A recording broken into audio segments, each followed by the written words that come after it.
এটা কি হচ্ছে তোমরা কি বুঝতে পারছো? মাম্মামের মুখে ভাত। চলো তোমাদেরকে নিয়ে যাই আজ থেকে 2 মাস পিছনে। তো হ্যালো বন্ধুরা, তোমরা সবাই কেমন আছো? আমি জ্যোতিকা। তো চলো আজকে ভিডিও শুরু করা যাক। তো শুরুতেই দেখলে আমার মেয়ে ঘুমোচ্ছে, আজকে ওর মুখে ভাত।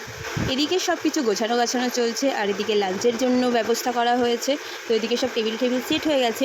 তো এদিকে আমাদের সব গোছানি গাছানি চলছে। আমাদের ম্যাডাম রানী কী করছেন? আমাদের মনা এখন ঘুমাচ্ছে। ওর তো আর খেয়ে দিয়ে কোনো কাজ নেই, ও এখন ঘুমোচ্ছে। তো এখানে দেখো ওর বসার জন্য ব্যবস্থা করা হয়েছে, আর সুন্দর করে ডেকোরেশন করা হয়েছে ওর স্নানের জন্যও। মনা স্নানের গায়ে হলুদের কিছু ক্লিপ আমি পাইনি এখনও অবধি, তো যা পেয়েছি মোটামুটি সেটাই তোমাদের সাথে শেয়ার করলাম। আর এই হচ্ছে মনার মুখে ভাতের জন্য সমস্ত আয়োজন, এই সুন্দর করে গেট সাজানো, এন্ট্রিটা তোমাদের দেখিয়ে দিলাম। আর সামনেই এখানে আমাদের খাওয়া দাওয়ার আয়োজন করা হয়েছে। এখানে হচ্ছে গায়ে হলুদের জন্য সব রিচুয়ালস করা হয়েছে।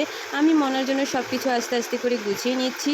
মনাকে স্নান টান করিয়ে পুজো দিয়ে নিয়ে এসে তারপর এখানে ওর মুখে ভাত দেওয়া হবে। আর এই হচ্ছে ওর মুখে ভাত, ওর ঠাম্মা ওকে একটা কানের দুল দিয়েছে সোনার। তো এই দেখো সবাই এখানে ওর মুখে ভাতের জন্য তোড়জোড় করছে। মনা তো কান্নাকাটি করে একাকার অবস্থা, ও খাবে না ওর মামার কাছে। ওর মামা ওকে অনেকক্ষণ ধরে চেষ্টা করাচ্ছে খাওয়ানো। জানো তো তোমরা সবাই, বাচ্চারা এমনি এই দিনে খুব অস্বস্তি হয়, লোকজন ঘাটাঘাটি করে, পছন্দ করে না। মনার মুখে ভাতটা খুব সংক্ষেপে তোমাদের সাথে শেয়ার করলাম। চলো টাটা, দেখা হচ্ছে নেক্সট